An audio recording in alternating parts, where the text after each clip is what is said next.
Bonjour à tous, bienvenue sur le troisième épisode d'Elite Insider.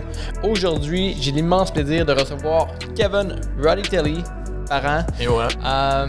Et donc, Kevin Roditelli, dans le socio-financement, principalement. Ouais, c'est au financement. Là, je fais de la BD, je fais de l'événementiel, je fais un peu de tout. Moi, je m'amuse. OK. Je suis sponsorisé par McDo aussi. Et by the way, guys, Kevin, je l'ai rencontré, il avait 17 ans, donc ça fait à peu près 5 ans de ça, à la zone 51, shootout à Didier, qui avait la zone 51 à ce moment-là. Et il venait de dropper l'école, puis on a parlé un peu, puis dans la journée même ou le lendemain, tu m'as écrit, puis tu m'as dit « Hey, j'ai un projet à te présenter. » C'est une chaîne de télé. J'étais comme « What the fuck is going on? » Je capotais. Donc, mais tu me l'as rappelé hier quand on s'est croisés, que je voulais faire une chaîne de télé, je m'en rappelais même plus, man. Complètement ça s'appelait One TV. One TV, ouais, One TV, c'était ça l'idée. C'était niaiseux, c'était con comme idée, là, mais c'était juste un coup de tête, là, je me disais, hey, ça, toute la télé est en train de féder, machin, ça n'a aucun sens, mais je me dis, ça s'en est vers là, je rappelle même pas réflexion, tu sais, j'essaie de trouver une raison au truc, mais ça n'a aucun sens. Mais je sais pas, tu sais, j'ai une tendance comme ça de partir sur des idées à gauche puis à droite, des trucs qui m'allument sur le moment, puis après 2 jours après, je fais comme, c'était de la merde, ça. Là, je passe à l'autre affaire. Mais je pense qu'on est tous de même un peu, tu sais, les entrepreneurs. Mettons, peut-être, moi, je suis un peu plus dans l'extrême que la moyenne, mais je veux dire, tu sais, on a des idées de même qui pop dans notre tête. On est comme, c'est débile, on fonce là-dessus, puis là, à un moment donné, à court terme, là, sinon t'es juste con. Là. Exactement. tu te rends compte, c'est peut-être pas le meilleur move à faire. Et je pense qu'on a beaucoup de self-doubt aussi. On est comme. On pense une fucking bonne idée, on a l'idée du siècle. De lendemain, on est comme, non, peut-être pas, finalement, tout le monde va trouver ça cave, fait qu'on se lance pas. Puis le plus drôle là-dedans, c'est quelque chose, pour moi, là, je parle beaucoup je vais parler pour moi, je pense au nom de Bissant, je parle pas au nom de la planète Terre, j'ai un kit d'élite, mais je suis pas Jésus, des élites. Je tiens à rappeler qu'il y a des chats sur son chandail pour ceux qui voient pas, là. Non, parce que c'est l'Internet, dude. Oh! Tu vois? Non, qu'est-ce que j'allais dire? Moi, là, je m'en souviens plus pas en tout. Parce que là, tu vois, exactement, ça explique très bien l'entrepreneuriat, les idées, les idées. T'avais un clip qui allait partir avec ça, là. C'est incroyable. C'était mais ça me revient, je repartis là-dessus, puis là, on repartit le Steven Spielberg, puis là, tu vas être comment? Ben, en fait, moi, je trouve ça parfait. On va en profiter pour juste dire, Kev, bienvenue sur le show. Ça fait plaisir. Merci d'avoir accepté l'invitation. Y'a rien. Donc, on va commencer. Avant qu'on aille dans le vif du sujet, par exemple. Ouais. Parce que là, on se connaît depuis un certain temps. Tu as fait beaucoup de socio-financement. Ouais. On va parler de ça aujourd'hui, effectivement, entre autres. Donc, je veux qu'on commence avec ça. Mais avant, en bref, pour ceux qui ne savent pas c'est quoi le socio-financement, peux-tu nous expliquer? Ouais, en français, c'est socio-financement. Il y a aussi financement participatif qui est utilisé. C'est comme les deux termes qui sont récurrents. En anglais, on dit crowdfunding. En gros, tout simplement, c'est des plateformes en ligne de pré-vente. C'est devenu avec le temps des pré-ventes. Là, avant, c'était plus des donations, mais maintenant, on va appeler ça de la pré-vente. En gros, c'est que tu présentes ton projet sur une plateforme. Kickstarter et Indiegogo sont les plus populaires. Au Québec, on a la ruche qui est... il y a la ruche. Puis, il y a Ulule, qui est une société française qui s'est implantée à Montréal, que j'adore. Personnellement, j'ai rien fait avec eux autres, parce que j'ai pas fait de projet qui s'adresse à un public francophone, parce que c'est une plateforme qui est très francophone. Mais qu'est-ce qui est cool avec Ulule, si vous voulez lancer un projet au Québec en français, cette plateforme-là, ils ont un QG à Montréal. Tu vas là, puis eux, ils peuvent te guider, ils te font des soirées de lancement, ils ont une salle de lancement là-dedans, c'est très cool, c'est très... Pour quelqu'un qui commence le sous-financement, je recommande eux parce qu'ils guident du début à la fin. Okay. Mais bref, allons dans la question. Qu'est-ce que c'est le sous-financement? C'est ça, c'est des plateformes en ligne que tu mets ton projet là-dessus. C'est un projet qui n'est pas nécessairement commencé, mais je veux dire pas terminé, en cours. Tu as un prototype, tu veux construire, je sais pas, un avion avec des bouts de métal recyclés de vélo. Ben, tu peux le présenter là-dessus. C'est peut-être pas très sécuritaire, mais tu peux faire n'importe quoi. Moi c'est au niveau littéraire, j'ai participé à plus de... Je suis rendu à peu près à 70 campagnes. En bande dessinée. Mais pas juste mes projets, parce que je suis aussi consultant, puis je bâtis des campagnes pour des gens, des trucs comme ça. Donc, moi, c'est au niveau littéraire. Il y a beaucoup sur Kickstarter, la bande dessinée. Moi, c'est la bande dessinée. Puis, c'est ça, il y a beaucoup de projets de bande dessinée et de cinéma. Il y a autant des trucs artistiques qu'entrepreneurs. Tu sais, les lunettes sont très populaires, des lignes de vêtements. Tu as autant des magazines qui se lancent là-dessus ou des projets totalement créatifs. Comme moi, je participé à une campagne pour faire un micro. C'est un micro pour cellulaire qui a de l'air vraiment très cool. Il y a comme 3-4 adaptations là-dessus. C'est ça. Rien de trop original, mais c'est des nouveaux brands qui se lancent. Des fois, tu as des trucs vraiment insane. C'est des consoles de jeux vidéo. Des fois, c'est des échecs parce qu'il n'y a aucune garantie par la plateforme que le projet va être délivré. Okay. C'est tout au créateur. Fait que parfois, tu perds ton argent, bien sûr. Ou des trucs qui arrivent jamais. Mais voilà, tu présentes ton projet contre des contreparties. C'est une espèce de... à mi-chemin entre la donation puis la vente de produits. Okay. Donc, quelqu'un qui met 25 $, le créateur va promettre pour 25 $, par exemple, je sais pas, une copie de son livre, un podcast exclusif des machines même, puis il envoie ça, son package au gars après tant de temps, parce que c'est toi qui décides la date de délivrance de ton projet. Donc, c'est pas mal ça. Fait que c'est une manière de financement. C'est la manière la plus trendy en ce moment sur le net, je pense, pour financer des projets créatifs ou entrepreneuriales. Fait que c'est excellent pour quelqu'un qui n'a aucun budget, il n'y a pas d'argent, mais il y a des super de bonnes idées puis il veut se lancer dans l'affaire. Ouais. Moi, c'est là-dedans que je me spécialise en tant que consultant puis gars qui construit des campagnes. C'est pour des projets avec des gens qui n'ont aucun budget. Okay. Donc, c'est du 20 000 et moins en financement. C'est quelque chose que je dis toujours à quelqu'un qui n'a pas de budget. Je dis, tu ne ramasseras pas plus que 20 000, c'est impossible. Stratégiquement, parce que je veux dire, comme n'importe quel produit, à un certain point, oui, tu peux ramasser de l'argent et tout, parce que tu as une communauté quand même sur la plateforme, mais qui vaut en moyenne 20 à 30% de ton financement sur une grosse campagne. Là. Des fois, c'est pas même juste 5% sur des petits trucs. Fait que ça prend un fanbase que tu as bâti, ça prend une newsletter, des social media qui run.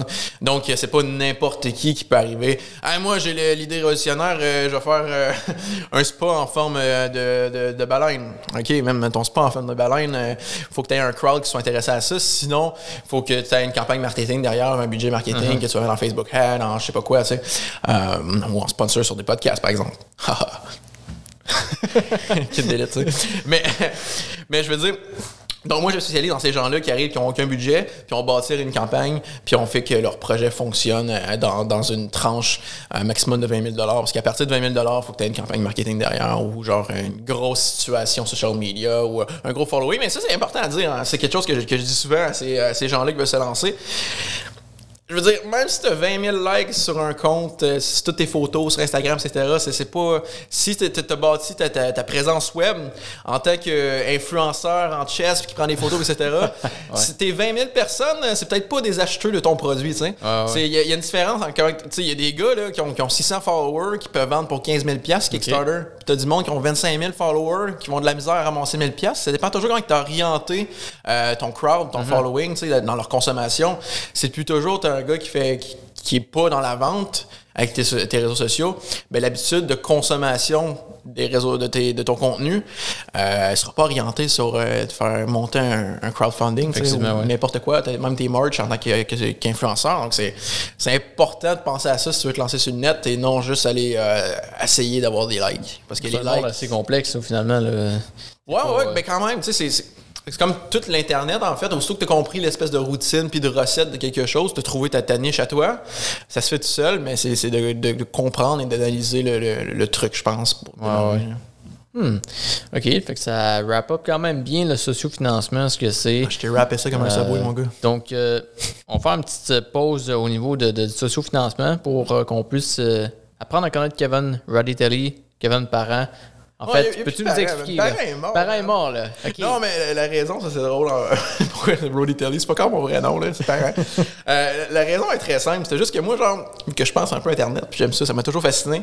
Je tapais mon nom sur Google, puis j'étais comme, ah fuck, c'est le gars qui chante tout le temps. Puis là, je l'ai comme venu en tabarouinouche. J'étais vraiment fâché. J'étais comme, ah man, c'est moi qui est supposé popper là, mais singer, que shake, tu veux, je te dis. C'était juste ça, tu sais. Fait que je me suis trouvé un autre nom. Puis là, maintenant, tu tapes Kevin Roditelli, c'est moi. Puis Roditelli, en gros, c'est juste que j'étais allé en Google Translate, je mettais le mot parent, parce que parent, c'est quand même un mot universel, tu sais. On a tous ça, des parents, ou on devrait, sinon je suis désolé. Des fois, ils disent non, ok, je vais arrêter. mais non, c'est ça.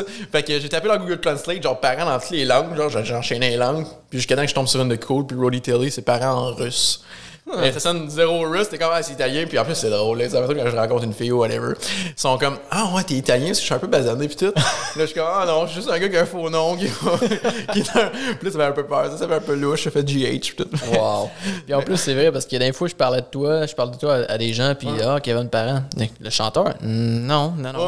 C'était juste genre je suis comme je peux pas continuer avec ça. Ce qui m'intéresse maintenant de savoir c'est parce que là, quand on s'est connus la première fois, tu avais un projet, une chaîne de télé.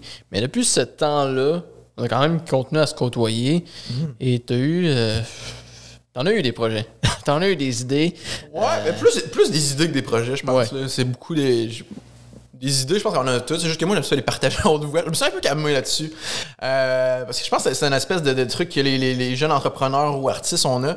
C'est que tu as une espèce d'excitation du nouveau départ, du démarrage. Puis t'en parles, mais t'as même pas commencé à le faire. Ça n'a aucun sens. Parce que au final, il y a peut-être, je sais pas les stats, là, mais je veux dire, il y a peut-être un projet sur 15 dans ta vie qui arrive vraiment et qui se développe, là, ou peut-être même plus que 15, là, ça dépend toujours de la personne, je présume, puis des moyens.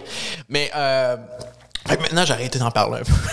C'est juste, quand il y a quelque chose qui se passe, je suis comme, ok, attends peut-être 2-3 jours là, de voir si c'est pas juste une idée qui part dans la tête puis tu vas le faire pour vrai. Parce que aussi, on apprend à se connaître avec le temps. Là, je veux dire, quand on s'est connus, j'avais 17 ans, puis j'étais encore un enfant, là, un prétentieux, puis qui pensait qu'il pouvait devenir le monde, qui était le prochain Stanley Kubrick, Kanye West, tous les noms de légendes qu'on peut nommer que j'adore. Mais il y a un côté de maturité qui embarque par la suite, puis que tu sais directement, en fait, cette idée-là, c'est pas pour toi, ou ce projet-là, c'est pas pour toi. Des fois aussi, moi, j'avais tendance, quelqu'un qui me présentait un projet, je suis comme, j'embarque! Puis je savais pas qu'est-ce que j'allais faire là-dedans, mais c'est juste que je savais, il y a un potentiel, c'est cool, etc. Mais tu sais, on est tous de même, je pense, quand on est jeune, qu'on va embarquer à des projets, puis tout nous excite, l'espèce d'entrepreneuriat, puis aussi le travail d'équipe. Je suis quelqu'un qui aime quand même travailler en équipe. Okay. Mais je pense que c'est quelque chose que pas que tu perds avec le temps, mais que tu comprends. C'était brillant. Pas brillant, mais c'est peut-être pas le mot, mais je veux dire. Tu apprends de tes erreurs. Ouais, non, c'est ça que tu apprends, puis que tu progresses en tant qu'être humain. Parce qu'à un certain point, si tu n'apprends pas de tes erreurs, puis tu n'admets pas que tu as été cave, ou que tu as fait des trucs que tu devais pas faire à ce moment-là pour progresser, c'est que tu n'évolues pas. C'est vraiment triste. Fait que, non, je pense que j'évolue pas pire pour l'instant. Je fais encore des erreurs, j'en fais pas mal. Mais je pense qu'on n'arrêtera jamais. Ben oui, non, mais ça, c'est génial. Moi, j'adore. Ouais. J'adore faire des erreurs parce que c'est qu'est-ce qui amène vers la chose par après qui va m'emmener à quelque chose vraiment.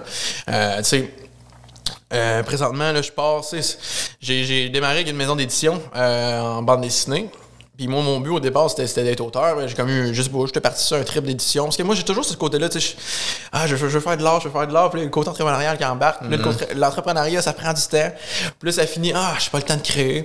Puis là, j'ai fait une maison d'édition avec un gars que j'ai rencontré dans un groupe Facebook, Rob Cannon, qui est devenu un grand chum à moi. Puis on a reparti sur un autre business d'édition en bande dessinée. Je sais pas si je vais en parler tout de suite, là, mais... Ça, c'est ton projet récent, là. Ouais, on regardera ça pour plus tard. Ouais, on regardera ça plus tard, ok, cool. Ouais. Mais bref, on est reparti sur de quoi. Mais ça, c'est juste un système d'évolution, de résurrection. Résurrection, c'est un mot que j'adore dans l'entrepreneuriat. Okay. Je pense qu'on devrait plus que je trouve qu'il est pas assez employé, mais qu'il devrait être plus employé. Ben pour mon cas, moi, je l'emploie extrêmement parce que je pense que c'est le fondement d'une business qui fonctionne, d'un entrepreneur qui fonctionne, c'est quelqu'un qui sait avoir une résurrection. Tu sais, le dimanche de Pâques, lui, c'est à chaque semaine. Là. Okay. Puis la raison. Explique-moi ça. Ouais, je t'explique ça. Ben en fait, c'est juste d'apprendre de ses erreurs, en gros. Je l'appelle d'avant la résurrection. Fait que moi, par exemple, je sais pas, je me plante sur une business, mais je sais que c'est dans cette voie-là que je vais aller parce que je suis épanoui, puis j'aime ça, qu'est-ce que je fais, puis je trippe, puis c'est dans cette direction que je vais aller. Mais là, je viens de me planter, je viens de perdre une coupe de 1000$. Je suis en train de je bois, j'ai perdu ma blonde! Puis, tu sais, peu importe. Mais je veux dire... Puis là, comme... Là, je l'ai pris. Puis là, une couple de jours après, je suis comme, hey Kev, qu'est-ce que tu veux? Où tu t'en allais avec ça? C'est là la résurrection. Tu repenses à ton truc, tu repenses à ton projet, etc. Puis si tu viens qu'il y a une espèce de version 2.0 de cette affaire-là, qui ont éliminé toutes les erreurs, puis là, tu sors du tombeau, t'es débarqué de la croix, puis tout va bien. T'as encore des marques, tu sais, sont toutes là. C'est qu'est-ce qui te forge pour continuer ton trajet vers cette vision-là que t'as depuis le départ. Mais c'est la peau fine, puis elle tombe de plus en plus en l'entonnoir, puis ça finit avec un belle affaire forgée, là, qui finit au Louvre. C'est beau. Wow. Hein? On était dans la métaphore, mon gars. Il dit qu'il veut être auteur aussi, hein? Non, mais je suis là. C'est vrai. Excuse-moi. Ouais. Auteur élite. Élite, je suis élite avec lui. Donc, t'as commencé avec une maison d'édition, avec Rob Cannon, un gars de la Californie. Ouais, j'ai publié 25 ouvrages en l'espace de 2 ans. Tout ça a été en sociofinancement? Partiellement, ouais. Partiellement. Pas toutes. Peut-être que, je sais pas, 50%. Parce que qu'est-ce que je faisais vu qu'on avait on avait quand même des bonnes campagnes, on mettait tout là-dedans. Il n'y avait aucun argent qui rentrait dans nos poches, qui rentrait dans la compagnie. Okay. Qui fut une erreur. À un certain point, là, on était. Ça, c'est moi. C'est vraiment mon côté, c'est pas Rob. C'est que je voulais aller tellement vite. C'est l'affaire de la jeunesse aussi, je pense, à un certain point que j'ai appris de ralentir un peu à cadence. Je voulais aller tellement vite. J'étais comme, il faut publier un livre chaque mois. C'est ça que les grosses maisons d'édition font. On a 3-4 couvertures. C'était la grosse affaire. Il y avait beaucoup d'argent qui se faisait injecter. Heureusement, on a un sociofinancement derrière qui nous backait. On a réussi à bâtir une bonne communauté. Qu'est-ce qu'on faisait? C'est qu'on finançait les livres, puis il n'y a pas de maximum à atteindre sur Kickstarter. Fait que, par exemple, si tu veux 2000 $ pour un projet, mais tu peux avoir plus que 2000 $. Fait que c'est un fanbase qui est que ça part en fou, puis tu ramasses à la place, je sais pas, 6000 $ pour ton livre, mais il y a 4000 d'over quelque part. Okay. Nous autres, qu'est-ce qu'on faisait? C'est qu'on investissait sur un autre livre. Fait que, OK, on a fait 6000, on devait avoir 3000, puis genre des fees, etc. Bon, il nous reste, mettons, 2005, après tous les coûts excédentaires. Ouais. Fait que là, on disait, ben, avec ces 2005-là, on fait quoi? On fait quoi? on va... on check nos soumissions de livres qu'on a reçus, etc. Puis là, on en choisit un là-dedans, on publiait à l'extérieur de Kickstarter comme une release traditionnelle, admettons. OK. Fait que c'était qu'est-ce qu'on faisait. On s'est ramassé en 2 ans. Rob a débarqué dans la compagnie avant, là, ça il tentait plus, puis il a mis tellement de cash là-dedans, puis il était comme, ah, moi je veux créer, puis etc. Puis moi, je pense par orgueil, ou je continuais. Puis j'étais comme, ah, on l'arrête pas, ça va marcher, on a un bon brand. Qu'est-ce qui était vrai, mais c'était vrai qu'on avait un bon brand. C'est quelque chose qui aurait pu marcher, mais c'était l'administration derrière. On était 2 non expérimentés. Moi derrière qui poussait genre la machine, mais qu'on n'avait pas de fond, là, c'était juste genre let's go, on fait ça. On a vendu du livre quand même, on a vendu à peu près 25 000, entre 25 000 et 30 000 exemplaires, j'ai plus le chiffre exact, en l'espace d'1 an et demi, genre peut-être 1 an de vraiment actif. Après ça, j'étais comme brûlé, puis j'y allais à gauche puis à droite, Rob était plus là, puis j'essayais de pousser ça. Mais ouais, non, c'est ça, on a eu un léger succès, mais tu sais, c'est ça, tu sais, je parle souvent de restauration, parce que mon père c'est un restaurateur, là, mais c'est comme que je parlais avec lui l'autre fois, j'étais comme, il me disait, tu sais, il y a une espèce de crise de cinquantaine que je vois souvent chez les entrepreneurs, t'as le goût de revenir, tu sais, une petite affaire plus tranquille, lui il est rendu là. Puis il disait, tu sais, moi ça me tente plus d'avoir des restaurants comme à 40 employés, mais que au final, tu fais rien parce que c'est passé en charge, puis le gros loyer, etc. J'aime bien avoir mon petite affaire tout seul, puis je fais mes affaires, puis au final, c'est plus payant. Mais c'est un peu la même affaire. Ben là, c'est sûr que c'est relatif, mais je veux dire, c'est un peu la même affaire que j'ai réalisé à ce niveau-là. Tu sais, j'aime bien avoir une petite affaire, puis faire mes affaires à gauche puis à droite. En création, pour l'instant, quand t'as pas de fond, ça sert à rien d'aller sky is the limit, puis de noyer là-dedans. C'est un affaire qu'on fait beaucoup, je pense, en tant que jeune entrepreneur. C'est de partir, on pense qu'on a la grosse affaire, puis là, on met tout notre argent, let's go, on vend le char, on part des relations, on fait des affaires, puis on part all-in, mais sans calculer, puis sans être préventif, puis une espèce de vision à long terme de où c'est qu'on peut se planter, puis on voit rien de ta vie, puis on trip. Qu'est-ce qui est cool? Parce que je pense que ça prend ce moment-là pour avancer en tant qu'entrepreneur, là, que tu te plantes solide parce que tu avais l'ego dans le tapis puis l'espèce de vision embrouillée de la situation, puis que là, tu perds une coupe de 1000, 10 000, 20 000 ou peu importe le montant. Puis là, c'est là que ça fait mal quand tu réalises. C'est comme, ah ouais, j'ai été cave. Ouais. Mais c'est mieux quand même ça de partir que de pas partir parce que au final oui, ça il y en a gros aussi là que il va voir 14 motivational speakers, il check les vidéos sur Facebook de Gary Vee, puis là je me reconnais là-dedans là, puis il y a rien qui se passe, mais tu sais après ça, c'est chacun son processus. Là, je veux dire. Moi, ça a été ça. Ça fait partie de mon cheminement. Moi, je suis le cheminement du gars qui a comme quitté l'école. Il est comme, let's go. Ça va dans mon espèce de destinée que j'ai choisi. Le chemin de vie que l'école de la street. Ouais. Que c'est genre, t'apprends. Moi, c'est toujours comme ça que j'ai appris. Là. À l'école, c'était pas qu'un livre que j'allais apprendre. C'était en essai-erreur, puis en avançant. J'étais bon à l'école pour vrai, mais ça n'avait pas rapport. C'était juste que j'avais pas d'excitation à être sur un banc d'école. Okay. J'avais pas de plaisir. J'avais l'impression de perdre mon temps, puis que moi, c'était pas comme ça que je fonctionnais. Mon cerveau était plus comme ça. C'est secondaire, je passais à travers parce que je faisais le cave. Je m'amusais, je faisais le mon gars dans la classe. C'est là mes profs. J'étais vraiment aimé. C'est ça que j'ai jamais compris. J'en ai fait ça faire mon gars, là. Moi, j'allais au séminaire Saint-Joseph, puis à un moment donné, tu sais, c'est quand même haut comme école. J'en étais peut-être avant-dernier étage, j'étais le pensionnat en haut. Ça, c'est une de mes fois préférées. Moi, je suis triste sur mon genre du beau.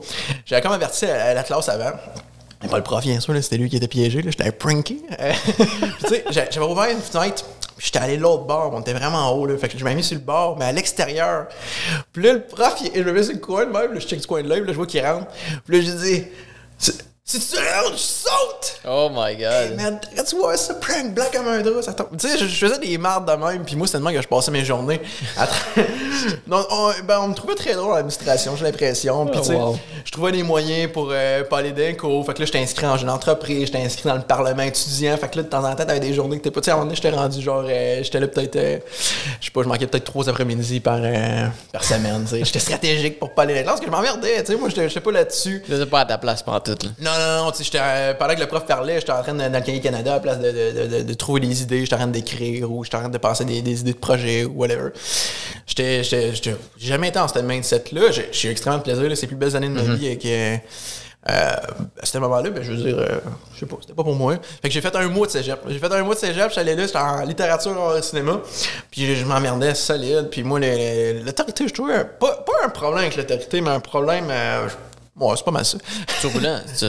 Ouais, ben, d'une certaine manière. Tu sais, là, j'ai de l'air allumé, puis etc. Mais je suis quelqu'un extrêmement introverti dans la vie. Tu sais, je parle pas, puis je fais pas grand-chose. À part quand je suis en prestation devant un micro. Tu vois, ça, c'est une de mes questions. T'es-tu introverti ou extraverti? Ah, extrêmement. Puis, honnêtement, introverti. je t'aurais considéré comme une personne extravertie. Ouais, non, quand je suis en performance de même, là, je le suis. C'est le seul moment où tu me mets un mic, quelque chose là, qu'il faut que je sois un peu en show. Ouais, je vais l'être, mais sinon, je parle jamais de mes sentiments, je parle jamais de rien à personne. Okay. Je suis toujours. Ouais. Puis je suis pas quelqu'un qui va serrer des mains ou faire des câlins. Tu sais, c'est une croise dans la rue.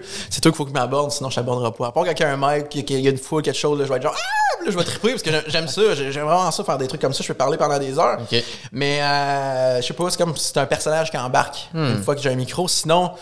Mais dirais-tu que c'est ta vraie personnalité qui ressort un peu puis que l'élément de gêne n'est plus là ou C'est même pas de la gêne. OK. C'est même pas de la gêne, c'est on dirait, je sais pas, tu sais, à un moment donné, je me disais, tu sais, t'as des affaires que tu te dis en chum avec des avec une, deux bières, là, tu commences à parler, tu sais. Moi, je sais pas, je suis peut-être Asperger, la fin de même, tu sais.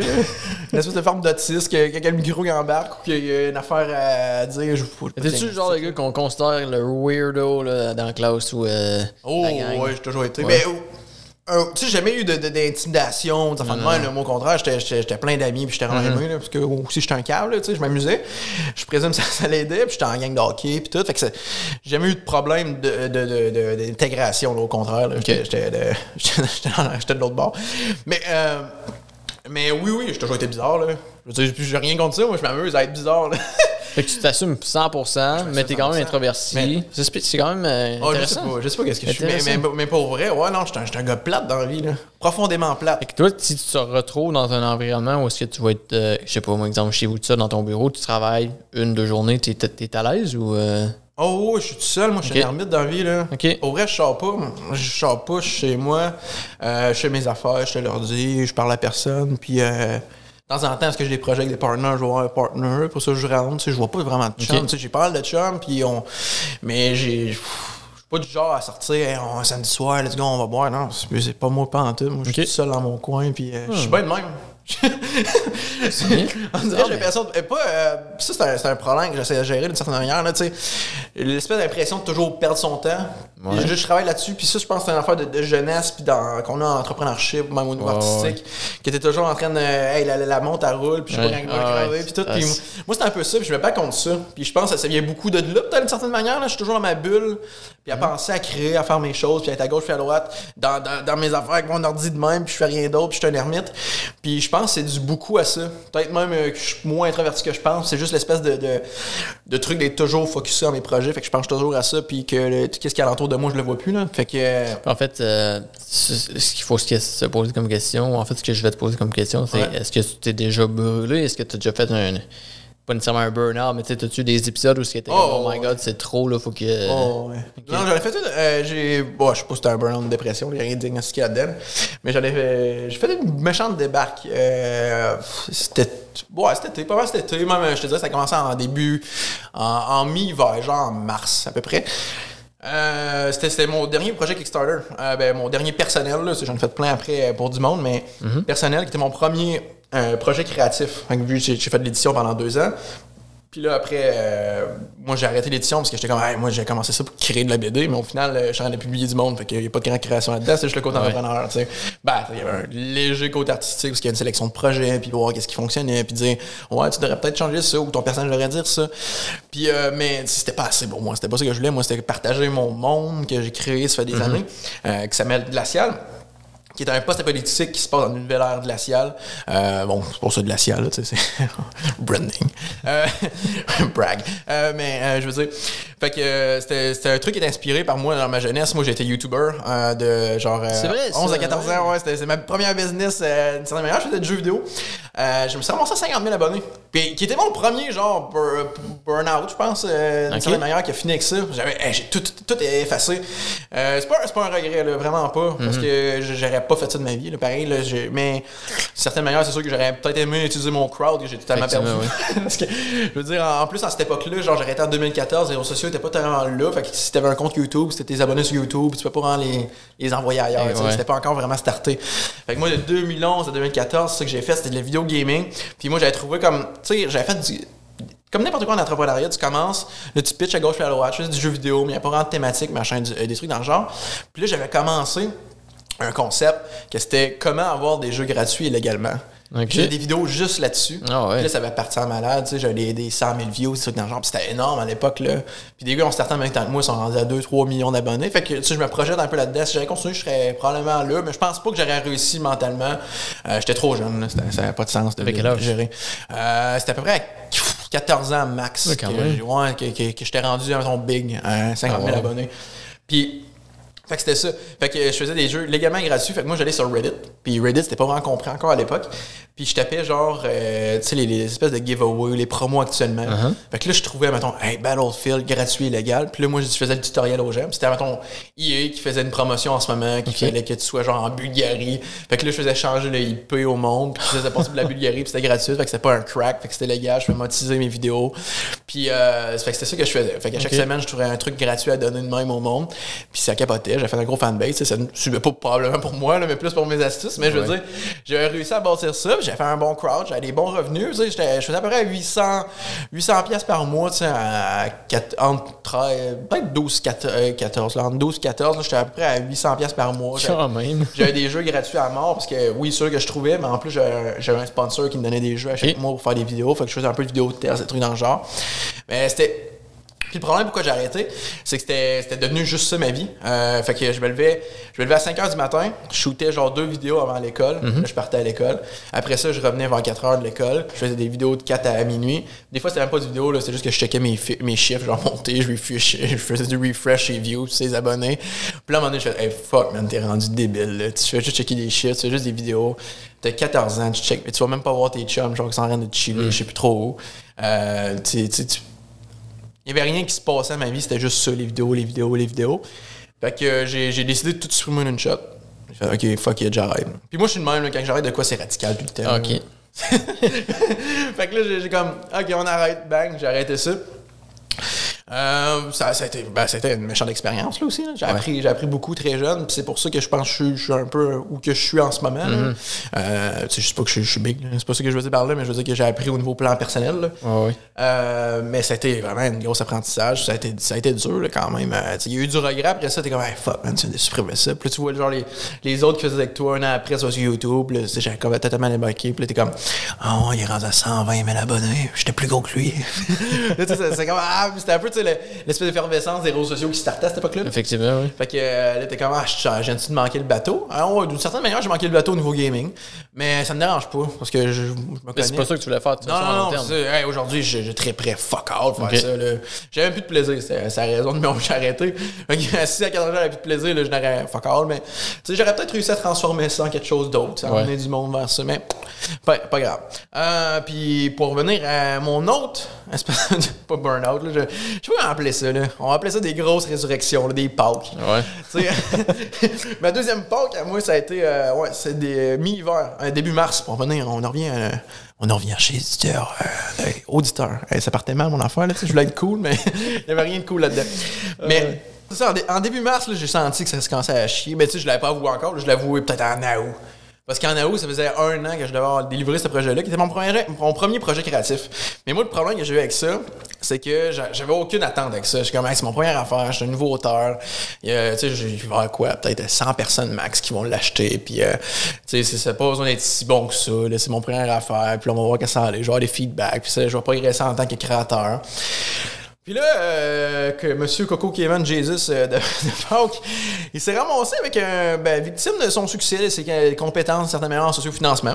Fait que moi, j'ai fait une campagne, je voulais juste 2500 $ canadiens. Okay. C'est rien en sociofinancement, tu te ramasses ça comme ça. Ce Kickstarter, ça inclut le shipping. Fait que Ça, mettons, c'était on va dire un 2000 Canadiens vraiment en produit pour financer le truc. C'était pour payer Rob qui faisait le dessin, parce que là, c'était un comeback de Rob dans ma vie.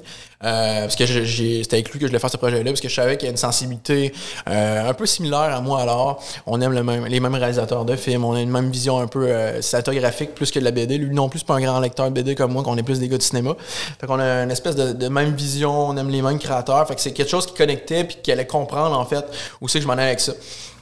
Donc, moi, je fais ce livre-là, rien de prétentieux, là. C'était un 2500$, un 22 pages, là, c'était un numéro 1. Le format américain, c'est pas comme la couverture rigide en français, la BD. C'est un petit truc fasciculaire, là, un petit magazine de 22 pages qui te vend 3-4$. Fait que c'est une petite affaire, là, rien de prétention. Fait que là, on lance la campagne. Premier jour, je suis déjà financé. C'est une affaire de 30 jours Kickstarter. Wow, fait que une journée financée. Ouais, fait que là, tu sais, au début, là, je me trouve hot. Je suis comme, c'est malade. Hein. Fait que là, je run la campagne, tac. Puis là, je me ramasse, on est à 500, ça a fini à 500%. Qu'est-ce que je voulais? Incroyable. Là, on a ramassé un 13 000 US sur une affaire qui devait avoir 2500 Canadiens. Fait qu'on est, c'est ça, à peu près 15 000 je pense, Canadiens. Qu'on a ramassé pour le niveau 1. 1500 précommandes du livre. Fait que là, c'était.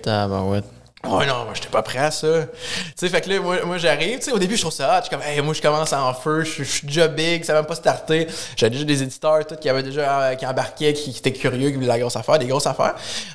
Des bons éditeurs, la distribution entre les magasins de bande dessinée spécialisés, Barnes & Noble aux États-Unis, qui est l'équivalent des Renaud Bré, qui a embarqué. Fait que là, moi, je suis comme, ouais, c'est hot.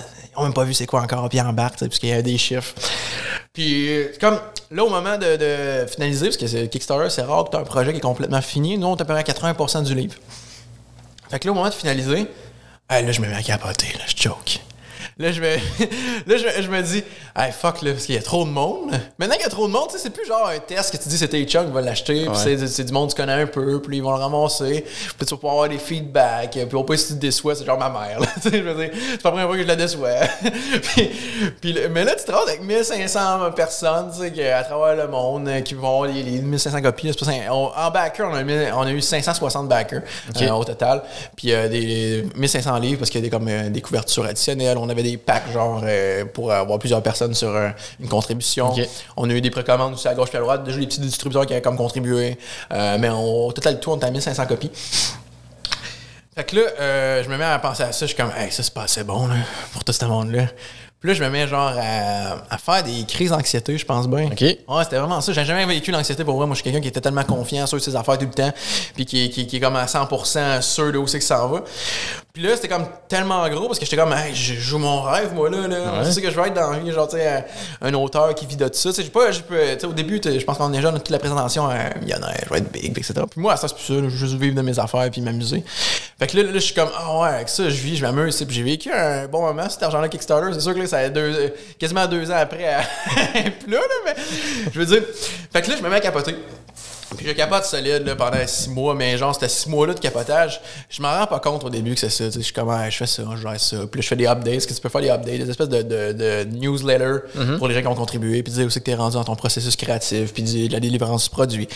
Puis, fait que là, je fais des updates. On travaille là-dessus, mais ça allait pas bien. Là. Je cherchais quoi faire, etc.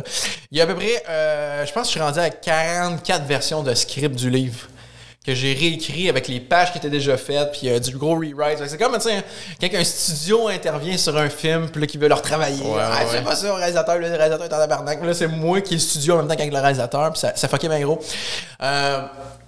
Puis là, pour faire ça cool, parce que je veux pas qu'on s'éternise non plus trop là-dessus, mais... Là, on est en train de finir le produit là, à ce moment-là. Après, on va le délivrer 1 an et demi après qu'on ait financé le truc.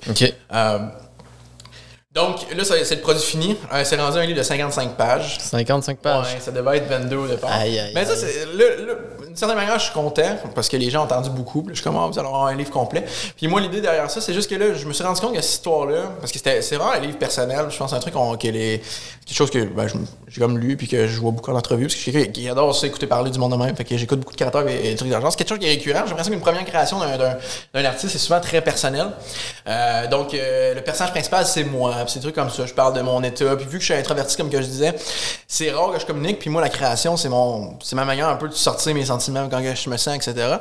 Fait que c'est extrêmement dur à écrire. J'ai l'impression qu'à chaque fois que je tombais là-dedans, c'était une espèce d'état de dépression. C'est le livre, en fait, le créer. Puis de garocher mes sentiments. Mais je garoche pas. C'est comme tout d'une shot. Puis là, je mettais ça dans mon livre. C'est mon personnage. Je partage quand je me sens. Tu sais, c'est moi le petit gars dans le livre qui est un peu ma jeunesse, comment j'ai vécu, comment que je vis, où c'est que je m'en vais. Puis c'était extrêmement dur de communiquer mes trucs dans le livre. C'est pour ça que ça avançait pas. C'était à chaque fois que j'allais là-dedans, ça me faisait mal. Genre, c'était comme un état mental. Puis là, je déprimais, je tombais dans mon lit. Il n'y avait plus rien. Puis fait que c'était extrêmement dur à faire. Fait que là, je me suis rendu compte, je disais, au départ, c'était le numéro 1 pour faire une série par la suite avec ce livre-là. Puis moi, j'ai comme fait, ah non, man, je peux pas continuer. C'est comme. Puis en même temps, là, c'est rendu comme une espèce de schéma.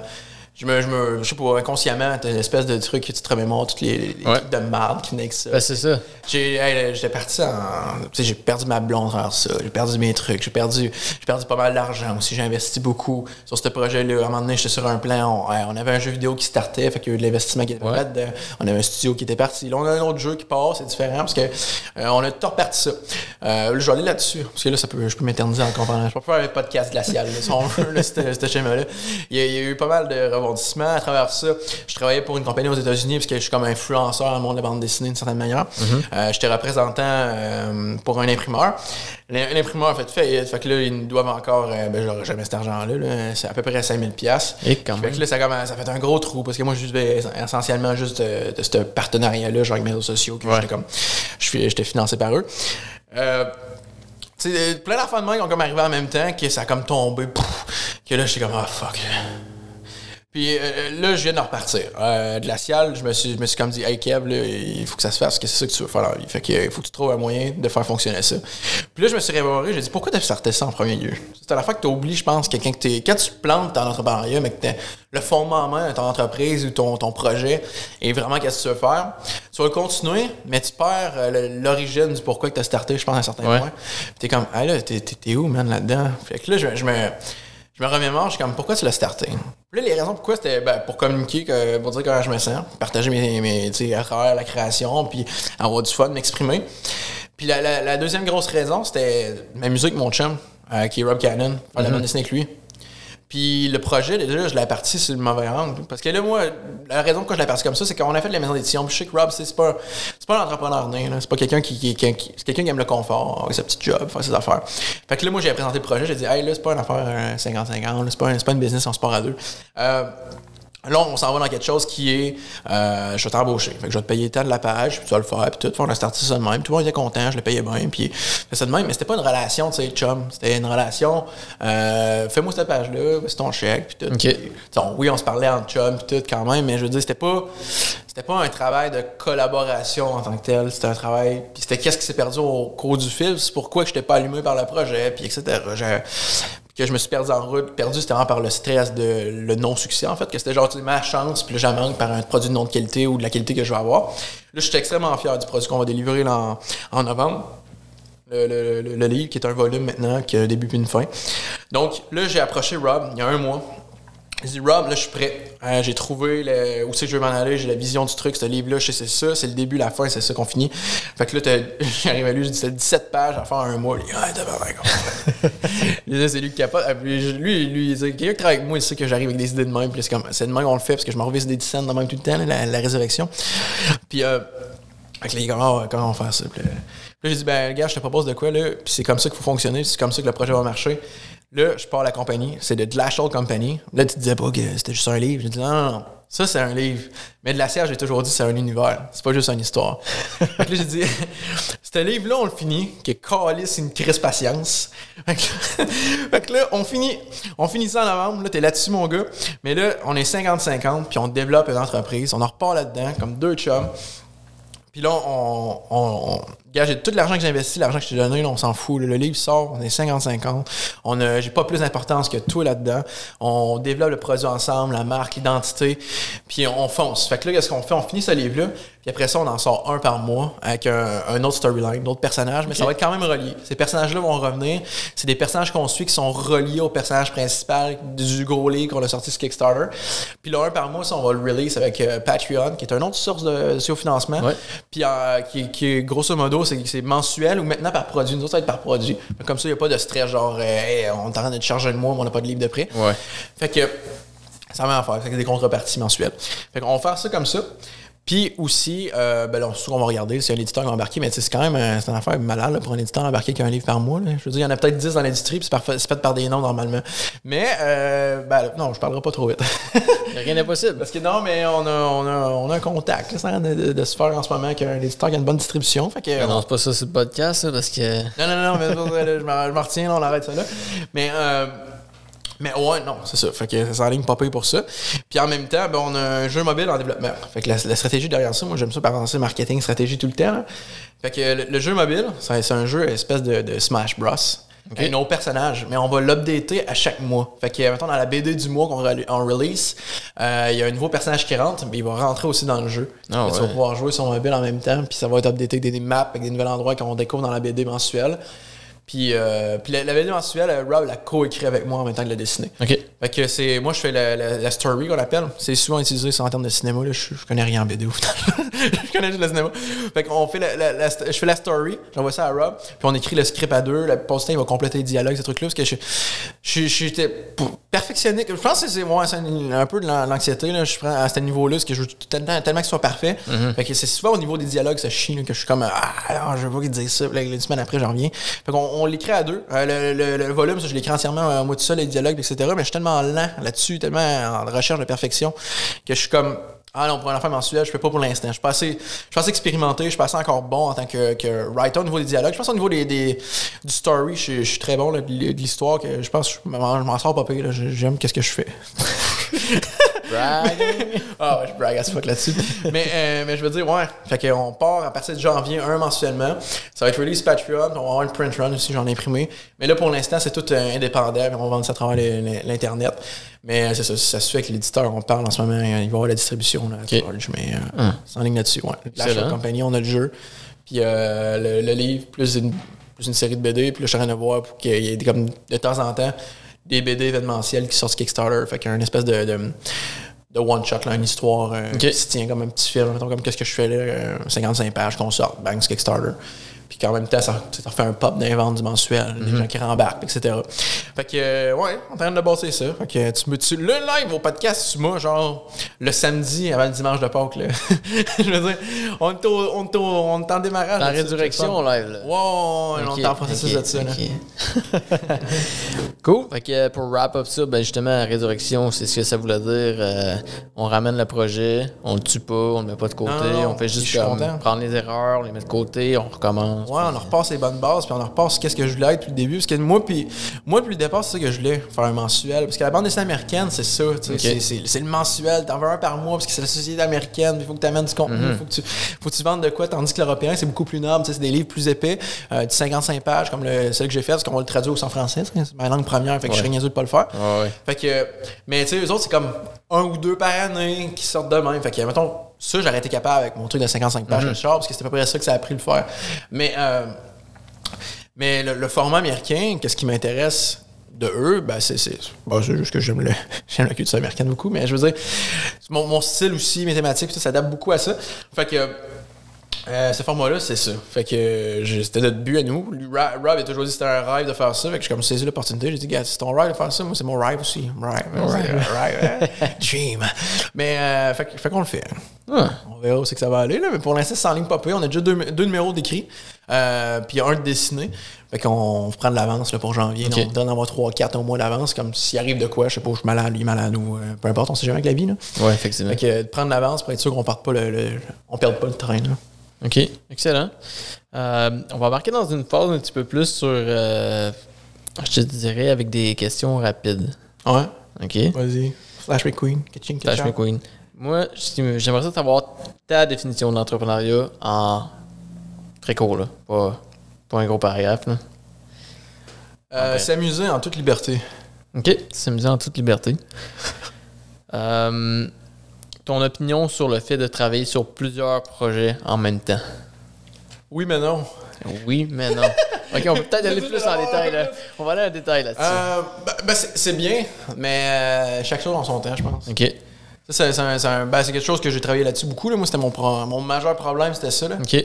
C'est de partir de plein d'affaires puis de faire tout à moitié d'une certaine manière. Parce que t'as pas, je veux dire, t'as 24 heures une journée puis t'endors une shot là-dessus. C'est ça. C'est difficile de déployer son énergie partout. Ouais, fait que j'ai rapetissé. Tu sais, là, je fais le cosplay fest avec ma gang, puis on fait l'événementiel, mais en même temps, je fais de la chair de la BD. Puis, that's it. OK. Il n'y a plus d'autres affaires. Là. Je fais ça. Là, j'ai un projet de musique sur le site aussi en ce moment, mais ça, c'est. On développe à gauche à droite. J'apprends la musique parce que non plus, je suis pas musicien. J'ai jamais joué d'instrument, rien. Okay. La flûte à bec, moi, j'avais 0. Là, ça reste que c'est quasiment la même chose. C'est t'exprimer. Oh, non, ça va en faire. C'est du go-writing. Même, qu'est-ce que je suis en train de faire live, c'est très théâtral comme rap. Là, c'est pas. Okay. Je suis pas. Yeah, poussé.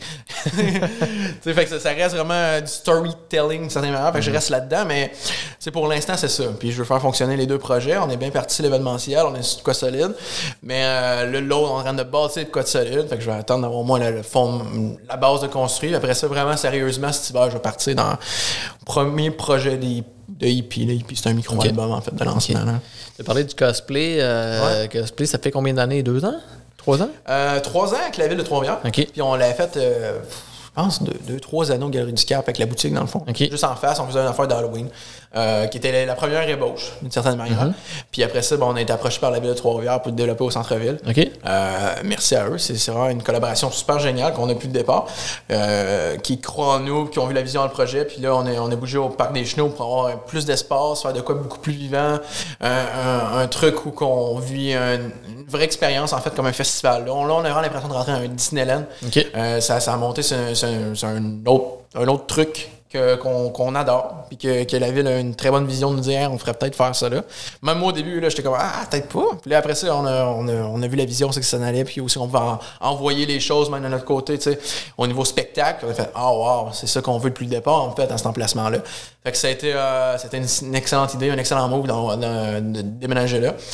Puis ça va très bien. Peux-tu me dire en chiffres d'année en année là, on est rendu à peu près à 25. Là, on a eu 25 000 visiteurs cette année. Ouais. Incroyable, quand même. Ouais, non, c'est très le fun. J'adore ça, moi, c'est du spectacle. Tu sais, je trouve ça le fun à organiser.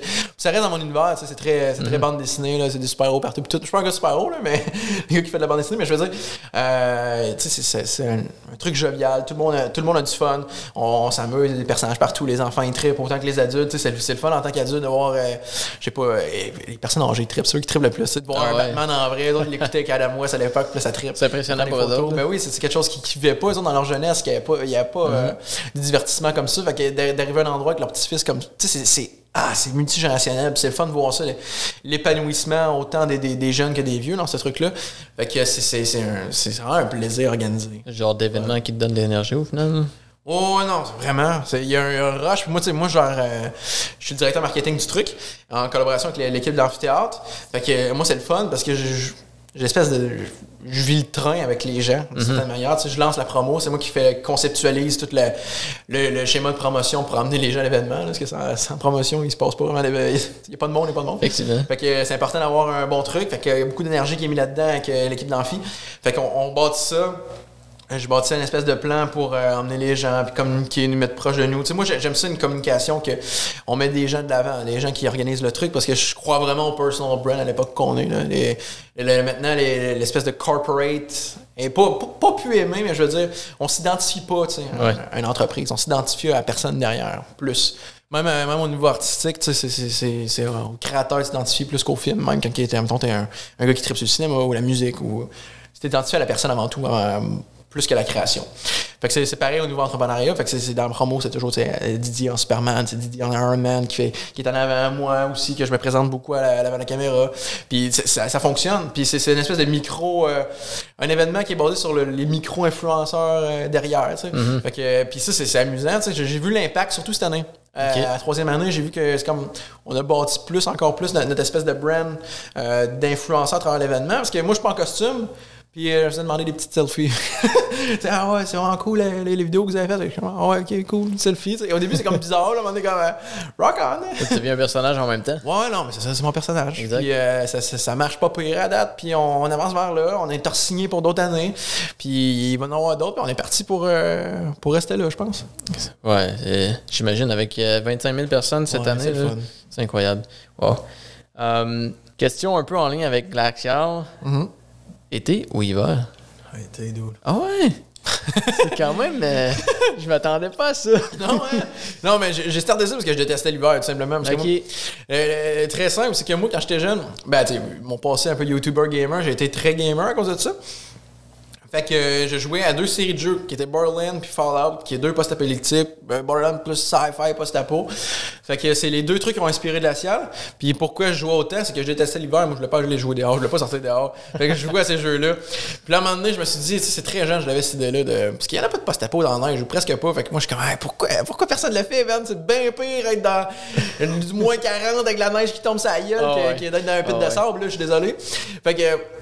Je dis, pourquoi personne ne le fait? Fait que là, moi, j'ai comme pris ces 2 univers-là que j'aime, puis j'ai un humour particulier. Fait que là, on mélange ça, un humour qui est similaire à ces jeux-là, parce que je présume que ces jeux-là ont comme forgé mon humour un peu dark, c'est bar, mais pince sans rire. Là. Fait que j'ai intégré ça là-dedans. Fait que ça a une espèce ça a un ton particulier que je pense que ça va marcher ou ça marchera pas avec les gens. Mais si t'embarques, tu vas embarquer. C'est pareil comme Borderlands, Fallout. C'est vraiment ça, mais j'en ai ça à un monde de neige, mais avec ma touche à moi, là, mon humour, mes personnages, mes trucs. Mon espèce de vision cynique, mais euphorique et qui aime la vie à travers ça. OK. Fait que c'est ouais. C'est ouais. Rien de plus à dire. C'est pas mal ça. J'aime pas l'hiver. Dernière petite question. Ouais. En fait, plus qu'une, mais dernière petite question rapide. Un conseil que tu donnerais à ceux qui veulent se lancer en affaires? Suis ton cœur. Ça a l'air vraiment cliché de dire ça de même, là. Mais pense pas aux chiffres. Suis pas quelqu'un parce que tu penses qu'il y a l'idée du siècle. Parce que tu vas te rendre compte qu'au final, ton cœur, ton cerveau, même si au début tu triples parce que c'est l'effervescence, tu penses être sûr de quoi de hot, tu comment genre des grosses affaires. Parce qu'il y a beaucoup d'entrepreneurs qui startent parce que genre ils se voient Monsieur Lopez qui va à la Lamborghini pis des livres. Là. Puis là ils sont comme je passe cette idée-là puis je vais voir ça, etc. Mais je veux dire, si le projet t'allume pas, si le projet te fait pas vibrer, c'est pas quelque chose qui était comme moi je suis né pour ça, puis c'est ça qui me fait triper, c'est ça qui me fait vibrer. 2 semaines après, tu vas être turn off. Ou genre si t'es pas turn off 2 semaines après, puis t'es quand même quelqu'un de persévérant, tu vas être dans le projet, puis tu vas être depressed, puis ça avancera pas comme tu veux. Après, c'est sûr qu'il doit y avoir des exceptions à la base, des trucs qui ont vraiment marché en cette optique-là, mais je pense qu'à un certain point, tu seras jamais absolument heureux, parce que moi, je pense que le bonheur entrepreneurial est dans le processus. Je dis pas que je fais de l'autodestruction à un certain point, là. Des fois, ça peut m'arriver, je pense, inconsciemment, mais j'aime tellement ça dans le processus de voir avancer l'affaire. Bang, bang, bang, on repart, on recommence. Résurrection. Ça fait mal. Là, tu trippes pas pendant un bout. Puis là, quand ça repart, c'est comme une espèce de high, tu sais, de bipolarité d'une certaine manière, que t'es high. Puis là, tu trippes. Là, c'est fou, tu sais. C'est comme une drogue. Pour moi, c'est une drogue, le processus de création et entrepreneurial. Fait que d'avancer là-dedans, je pense qu'il est là le bonheur chez l'entrepreneur, d'une certaine manière, dans l'espèce de processus de construire ton affaire. Puis je pense que si t'as pas de fun dans le processus, que t'es pas dans ton élément à 100%, ça vaut pas la peine. Ouais. Arrête ça là, dude, puis va manger des Timbits. Fait du sens. Suivez votre cœur, la gang. Puis mange des Timbits, c'est bon. As-tu 1, 2 ou 3 noms d'entrepreneurs que tu aimerais voir sur le show? Le meilleur que je connais, qui est très bien, là, qui est mon partner sur Cosplay Fest, il est tellement intéressant, ce gars-là. Écoutez, lui, pourrait te faire un show de 3 heures. Là. Fait que Didier Marcadal, ça c'est sûr. Ce gars-là a une espèce de processus de vie de mongol. Là, il est parti de l'autre bout de la planète à faire de l'événementiel. On est ici pour l'événementiel. Tout. Fait que c'est quelqu'un qui peut être extrêmement intéressant à écouter, qui a beaucoup de vécu. Sinon, j'ai nommé quelqu'un que je connais pas non plus, mais que je trippe personnellement, qui est pas très connu, puis que je trouve qu'il devrait être plus connu par des entrepreneurs. C'est quelqu'un qui me touche beaucoup parce que c'est une espèce de personne qui m'identifie beaucoup, qui s'appelle Ali Shankar, qui est un producteur, je pense début trentaine, producteur de films. Un entrepreneur au niveau du cinéma qui est extrêmement intéressant. C'est un gars qui a commencé sur YouTube à faire des bootlegs. T'as peut-être vu ça a vraiment été viral. Son plus gros, là, ça a été... il a pris les Power Rangers et il a fait une version adulte. Fait que qu'est-ce qui serait aujourd'hui dans une espèce de dystopie future pas post-apocalyptique, là, mais c'était violent. C'est gore pis tout. Il faisait des short films de même, il prenait des trucs connus, il a fait de Punisher aussi, avec même l'acteur Thomas Jane qui l'avait joué à l'époque, fait qu'il il a repris l'acteur, il finançait des trucs comme ça sur YouTube, puis qui prenait, bien sûr, qu'il prenait attention avec des trucs déjà connus, illégalement, puis ça a fait comme scandale, etc. Puis lui, il s'est créé un run avec ça. Oh, puis là, il est rendu producteur chez Netflix. Sérieux? Ouais, il a eu l'attention comme ça, puis il a produit des films chez Hollywood aussi, là, tu sais. Il a fait The Grey avec Liam Neeson. Il a fait Dread avec Color Band, qui est l'adaptation d'une bande dessinée, qui est un de mes personnages préférés de bande dessinée, mais bref. Puis ce gars-là, maintenant, c'est lui qui produit Castlevania, en fait, sur Netflix, l'anime japonais. Fait que il est extrêmement intéressant, puis en ce moment, il est en train de développer un truc aussi que je trouve passionnant. Il travaille beaucoup, c'est vrai qu'il travaille le plus là-dessus avec James Cameron, mais James Cameron, c'est ton affaire. Je pense pas qu'il viendrait sur le podcast, là, mais je veux dire. Et lui, il est en train de développer une technologie pour faire des cinémas complètement VR, avec des films VR. Oh, ouais. Il travaille là-dessus, lui, il pense que c'est le futur en ce moment. Il est en train de développer ça en même temps que de produire ses trucs à gauche puis à droite. Mais c'est un gars extrêmement intéressant à écouter. Fait que je conseille aux gens qui sont dans l'entrepreneuriat créatif, admettons, même pas juste pour ça, c'est quelqu'un qui est extrêmement brillant, d'aller voir ça sur les réseaux sociaux. Hadi Shankar. All right. C'est à dire en plus. Kevin, avant qu'on termine, où est-ce qu'on peut te trouver? Où est-ce qu'on peut te contacter? Facebook, Instagram, Twitter, mon site web, bien sûr, kevinrodytelly.com. Sur les réseaux sociaux, c'est très simple, Kevin Roddy Telly. Ça va être écrit comme c'est écrit sur le titre du podcast. Il n'y en aura pas 2-3. Il y en a non, c'est moi. C'est pour ça que j'ai choisi. Là. Fuck you, Kevin Telly. All right. Hey, merci beaucoup d'être passé sur le show. C'est super intéressant. Yes. Un plaisir d'en venir quand tu veux. Merci à tous d'avoir écouté le podcast. Si vous avez aimé, n'hésitez pas à partager, liker le podcast. Et on se revoit dans le prochain épisode numéro 4. Ciao.